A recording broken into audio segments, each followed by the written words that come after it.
ಪಂಚಾಯಿತಿ ಅಧ್ಯಕ್ಷರಾದ ಶ್ರೀಯುತ ಶ್ರೀನಿವಾಸ್ ಸರ್ ಅವರು ಸ್ವಾತಂತ್ರ್ಯ ದಿನಾಚರಣೆಯ ಬಗ್ಗೆ ಹಾಗೂ ನಮ್ಮ ಶಾಲೆಯಲ್ಲಿ ಹಮ್ಮಿಕೊಂಡಿರ್ತಕ್ಕಂಥ ಈ ಕಾರ್ಯಕ್ರಮದ ಬಗ್ಗೆ ಒಂದಷ್ಟು ಕಾರ್ಯಕ್ರಮವನ್ನು ಉದ್ದೇಶಿಸಿ ಮಾತನಾಡಿದಂತೆ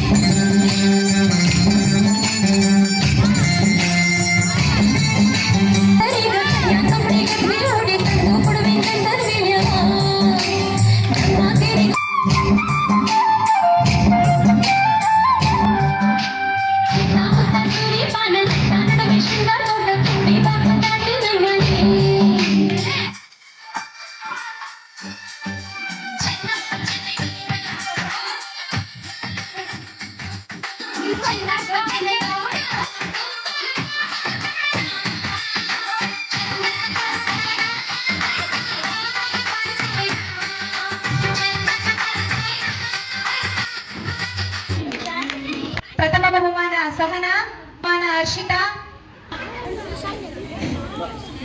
ತೃತೀಯ ಬಹುಮಾನ ಧನ್ವಿತಾ, 4ನೇ ತರಗತಿ. ಪ್ರಥಮ ಬಹುಮಾನ ತೃತೀಯ ಬಹುಮಾನ ಪ್ರಗತಿ. ಪ್ರಥಮ ಸರ್ ನಮ್ಮ ಮುಖ್ಯೋಪಾಧ್ಯಾಯರು ವಿಜಯಕುಮಾರ್ ಸರ್ ಹೇಳ್ತಾ ಇದ್ರು, ನಮಗೆ ಸ್ವಾತಂತ್ರ್ಯ ಬಂದಾಗಲೇ ಇತ್ತು ಶಾಲೆ 1947ರಲ್ಲಿ ಸ್ವಾತಂತ್ರ್ಯ ಬಂದಿತ್ತು. ಈ ಸ್ವಾತಂತ್ರ್ಯ ಬಂದಾಗಲೇ ನಮಗೆ ಈ ಕಾರಳಿ ಶಾಲೆ ಪ್ರಾರಂಭ. ನಮಗೆ ನಿಜವಾಗ್ಲೂ ಕುತೂಹಲ ಆಗ್ತದೆ, ಯಾಕಂದರೆ ನಮಗೆ ಗೊತ್ತಿದ್ದಿಲ್ಲ 47ರಲ್ಲೇ ಪ್ರಾರಂಭ ಆಗಿದೆ ಈ ಶಾಲೆ ಅಂತ ಹೇಳಿದ್ರೆ, ನಾವು ಈ ಶಾಲೆಯಲ್ಲಿ ಓದಿರ್ತಕ್ಕಂಥವ್ರು, ನಮಗೆ ಇದು ಕುತೂಹಲದ ವಿಚಾರ. ತುಂಬ ಶ್ರದ್ಧೆಯಿಂದ ಮತ್ತು ವಿಜೃಂಭಣೆಯಿಂದ ಈ ಶಾಲೆಯಲ್ಲಿ ಈ ಒಂದು ಸ್ವಾತಂತ್ರ್ಯ ದಿನಾಚರಣೆ ಆಚರಣೆ ಮಾಡ್ತಕ್ಕಂಥ ಎಲ್ಲ ಶಿಕ್ಷಕ ವೃಂದರಿಗೂ ಮತ್ತು ವಿಜಯಕುಮಾರ್ ಅವರು ಸಹ ಪ್ರತ್ಯೇಕವಾಗಿ ನಾನು ವೈಯಕ್ತಿಕವಾಗಿ ಅಭಿನಂದನೆಗಳನ್ನು ತಿಳಿಸ್ತಾ ಇದ್ದೀನಿ. ಆದ್ಮೇಲೆ ನಮ್ಮ ಭಾರತಕ್ಕೆ ಈಗ ಸ್ವಾತಂತ್ರ್ಯ ಬಂದು 80 ವರ್ಷಗಳಾಗಿದೆ. ಈ ಸ್ವಾತಂತ್ರ್ಯ ಬರೋದಕ್ಕೆ ಅನೇಕ ಕಾರಣಗಳಿದೆ, ಅನೇಕ ಬಲಿದಾನಗಳಿದೆ. ಸ್ವಾತಂತ್ರ್ಯ ಪೂರ್ವದಲ್ಲಿ ನಮ್ಮನ್ನು ಆಳ್ತಾ ಇರ್ತಕ್ಕಂಥ ಬ್ರಿಟಿಷ್ ಆಗಿರ್ಬೋದು, ಡಚ್ಚರಾಗಿರ್ಬೋದು, ಪೋರ್ಚುಗೀಸರಾಗಿರ್ಬೋದು, ಅನೇಕ ವಿದೇಶಿಯರು ಪರಕೀಯರು ಬಂದು ನಮ್ಮ ದೇಶವನ್ನು ಆಳ್ತಾ ಇದ್ರು. ನಮ್ಮ ದೇಶದಲ್ಲಿರ್ತಕ್ಕಂಥ ಖನಿಜ ಸಂಪತ್ತುಗಳನ್ನು ಸಹ ದೋಚಿಕೊಂಡು ಹೋದರು.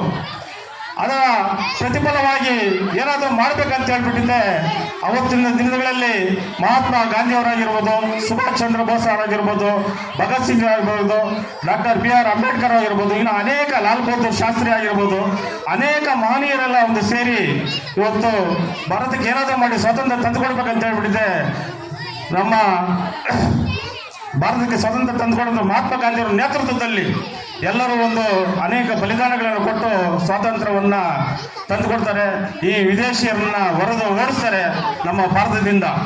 ಅದೇ ದಿನವನ್ನು ಇವತ್ತು ನಾವು ಸ್ವಾತಂತ್ರ್ಯ ದಿನಾಚರಣೆ ಅಂತ ಹೇಳ್ಬಿಟ್ಟು ಇವತ್ತು ಆಚರಣೆ ಮಾಡ್ತಾ ಇದ್ದೀವಿ. ಆದ್ದರಿಂದ ನಾವು ಇವತ್ತು ಏನು ನಮಗೆ ಸ್ವಾತಂತ್ರ್ಯ ತಂದುಕೊಟ್ಟಿದ್ದಾರೆ ಮಹಾತ್ಮ ಗಾಂಧಿಯವರಾಗಿರ್ಬೋದು, ಸುಭಾಷ್ ಚಂದ್ರ ಬೋಸ್ ಆಗಿರ್ಬೋದು, ಡಾಕ್ಟರ್ BR ಅಂಬೇಡ್ಕರ್ ಅವರು ಆಗಿರ್ಬೋದು, ಅವರ ಆದರ್ಶಗಳನ್ನು ನಾವೆಲ್ಲ ಇವತ್ತು ಪಾಲನೆ ಮಾಡಬೇಕಾಗಿದೆ. ಕಾರಹಳ್ಳಿ ಸರ್ಕಾರಿ ಶಾಲೆಯಲ್ಲಿ ಅದ್ಧೂರಿಯಾಗಿ ನಮ್ಮ ಶಾಲೆಯ ಮುಖ್ಯೋಪಾಧ್ಯಾಯರು ಅವ್ರ ಸಹಕಾರ ಅವರಿಂದ ತುಂಬ ಅಚ್ಚುಕಟ್ಟಾಗಿ ನಡೀತಾ ಇದೆ. ಈಗ ನಮ್ಮ ಸ್ನೇಹಿತರಾದ ಚಿನ್ನವೆಂಕಟೇಶ್ ಅವರು ನಮ್ಮ ದೇಶದ ಬಗ್ಗೆ, ನಮ್ಮ ಸ್ವತಂತ್ರ ಯಾವ ರೀತಿ ಬಂತು ಏನಂತ ಎಲ್ಲರೂ ವಿವರಣೆ ತಿಳಿಸಿದ್ದಾರೆ. ಮತ್ತೆ ನಾನು ಅದನ್ನೇ ತಿಳಿಸಕ್ಕೆ ಹೋಗೋದಿಲ್ಲ. ಯಾಕಂದರೆ ಸರ್ಕಾರಿ ಶಾಲೆ ಅಂದರೆ ಮುಂದೆ ಅದನ್ನು ತುಂಬ ಕೀಳಮಟ್ಟವಾಗಿ ನೋಡ್ತಾ ಇದ್ರು. ಈಗ ಆ ರೀತಿ ಅಲ್ಲ.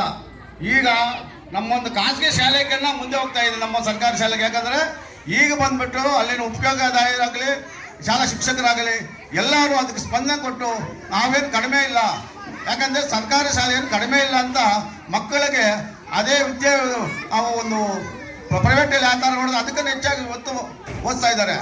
ಇದೇ ರೀತಿಯಾಗಿ ಇದೇ ಸರ್ಕಾರಿ ಶಾಲೆಯಲ್ಲಿ ಓದಿ ಇವತ್ತು ನಮ್ಮ ಶಾಸಕರಾದಂಥ SN ನಾರಾಯಣಸ್ವಾಮಿ ಅವರು ಸರ್ಕಾರಿ ಶಾಲೆ ಓದವರು. ಇದೇ ಪಕ್ಕದ ಊರಲ್ಲಿ ಡಾಕ್ಟರ್ ನಾರಾಯಣಸ್ವಾಮಿ ಅಂತ ಇದ್ರು, ಅವರು ಸರ್ಕಾರಿ ಶಾಲೆ ಓದರು. ಇದೇ SN ನಾರಾಯಣಸ್ವಾಮಿ ಅವರು MLA ಆಗಬೇಕಾದ್ರೆ ಇವತ್ತು ಸರ್ಕಾರಿ ಶಾಲೆ ಓದವರು. ಆದರೆ ಅವರು ಕಷ್ಟಪಟ್ಟು ಮುಂದೆ ಬಂದಿದ್ದಾರೆ. ಎರಡನೇದಂದರೆ ಅವರು ಗುರುಗಳಿಗೆ ತುಂಬ ಅವರು ಸಹಕಾರ ಕೊಟ್ಟಿದ್ದಾರೆ. ಅವರ ಒಂದು ಜ್ಞಾಪಕಾರ್ಥವಾಗಿ ಅವರು SN ಅಂದರೆ ಏನು ಯಾರಿಗೆ ತುಂಬ ಜನ ಗೊತ್ತಿಲ್ಲ. SN ಅಂದರೆ ಶ್ರೀನಿವಾಸರಾವ್ ನಾರಾಯಣಸ್ವಾಮಿ ಅಂತ. ಅದರ ಗುರುಳ ಹೆಸರು ಇವತ್ತು ಮುಂದೆ ಮಾಡ್ಕೊಂಡಿದ್ದಾರೆ. ಅವರ ಅದೃಷ್ಟ, ಅವರ ಭಾಗ್ಯವತಿ ಅಹಮದ್ ಶಶಿಕಲಾ ಅಂತ ಅವರು ಹೆಸರು ಬಂತು. ಅದಕ್ಕೋಸ್ಕರ ಇವತ್ತು ಸರ್ಕಾರಿ ಶಾಲೆಯಿಂದ ಯಾರೇನು ಕಡಿಮೆ ಇಲ್ಲ. ಅದೇ ಸರ್ಕಾರಿ ಶಾಲೆ ಮಕ್ಕಳು ಓದಿ ಎಲ್ಲಿ ಬೇಕಾದರೂ ಓದ್ಬೋದು, ಏನೇ ಬೇಕಾದ್ರೂ ಸಾಧಿಸುವಂಥ ಶಕ್ತಿ ಇದೆ. ಇವತ್ತು ಸರ್ಕಾರಗಳು ತುಂಬ ಚೆನ್ನಾಗಿ ಒತ್ತು ಕೊಡ್ತಾ ಇದೆ. ಅದೇ ರೀತಿಯಾಗಿ ಪೋಷಕರು ಆದಷ್ಟು ಸರ್ಕಾರಿ ಶಾಲೆಯಲ್ಲಿ ಓದಿಸಿದ್ರೆ ಮುಂದಿನ ದಿನದಲ್ಲಿ ನಮಗೆಲ್ಲ ಕಡೆಯೂ ನಮಗೆ ಸಹಕಾರ ಸಿಗ್ತದೆ ಅಂತ ನಾನು ಮಾತು ಹೇಳ್ತಾ ಮುಗಿಸ್ತಾ ಇದ್ದೀನಿ.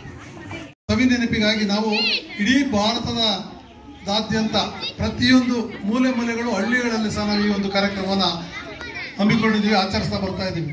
ಅದೇ ರೀತಿ ಇವತ್ತು ನಮ್ಮ ಕಾರಹಳ್ಳಿ ಗ್ರಾಮದಲ್ಲಿ ಈ ಒಂದು 80ನೇ ಸ್ವಾತಂತ್ರ್ಯ ದಿನಾಚರಣೆಯನ್ನು ಆಚರಿಸ್ತಾ ಇದ್ದೀವಿ.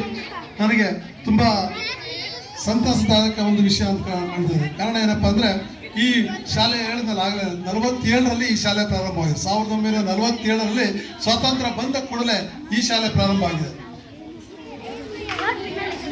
ಒಂದು ದೇಶ ಸ್ವಾತಂತ್ರ್ಯ ಪಡಿಬೇಕಾದ್ರೆ ಮಹಾತ್ಮ ಗಾಂಧೀಜಿಯವರ ಮುಂಚೂಣಿಯಲ್ಲಿ ಶ್ರೀಯುತ ಅಂಬೇಡ್ಕರ್ ಇರ್ಬೋದು, ಜವಾಹರ್ಲಾಲ್ ನೆಹರು ಇರ್ಬೋದು, ಮತ್ತು ಪಟೇಲ್ರವ್ರು ಇರ್ಬೋದು, ಲಾಲ್ ಬಹದ್ದೂರ್ ಶಾಸ್ತ್ರಿ ಇರ್ಬೋದು, ಇಂಥ ಅನೇಕ ಮಹನೀಯರುಗಳು ನೇತೃತ್ವ ವಹಿಸಿದ್ರು.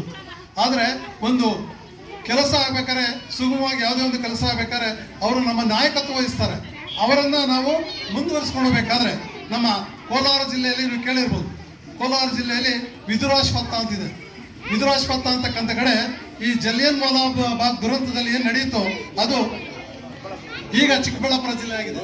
ಮೊದಲು ಗೌರಿಬಿದನೂರು ತಾಲೂಕಿನಲ್ಲಿದೆ ವಿದುರಾಶ್ವತ್ಥ ಅಂತಕ್ಕಂಥ ಊರಿದೆ. ಅಲ್ಲಿ ಜಲಿಯನ್ ವಾಲಾ ಬಾಗ್ ಹತ್ಯಾಕಾಂಡ ಅಂದರೆ ಬ್ರಿಟಿಷರು ಗುಂಡಿಕ್ಕೆ ಅನೇಕರನ್ನು ಕೊಂದ್ರಲ್ಲ, ಅದೇ ರೀತಿಯಲ್ಲಿ ನಮ್ಮ ಕೋಲಾರದ ವಿದುರಾಶ್ವತ್ಥದಲ್ಲಿ ನಮ್ಮ ತಂದೆಯರು ಸಹ 1954ರಲ್ಲಿ ಈ ಕಾರ್ಯಕ್ರಮ ನಡೆದಾಗ ಈ ಕಾರ್ಯಕ್ರಮದಲ್ಲಿ ಭಾಗವಹಿಸಿದ್ರು. ಪುಣ್ಯಾತ್ಮರು ಏನಂದ್ರೆ ಅದರಲ್ಲಿ ನಮ್ಮ ಕೋಲಾರದ ಶೆಟ್ಟರು ಒಂದು 4 ಜನ ಸತ್ತೋದ್ರು. ಆದರೆ ಅದರಲ್ಲಿ ಅದೃಷ್ಟವಶಾತ್ ನಮ್ಮ ತಂದೆಯವರು ಬಚಾವಾಗಿದ್ದಾರೆ.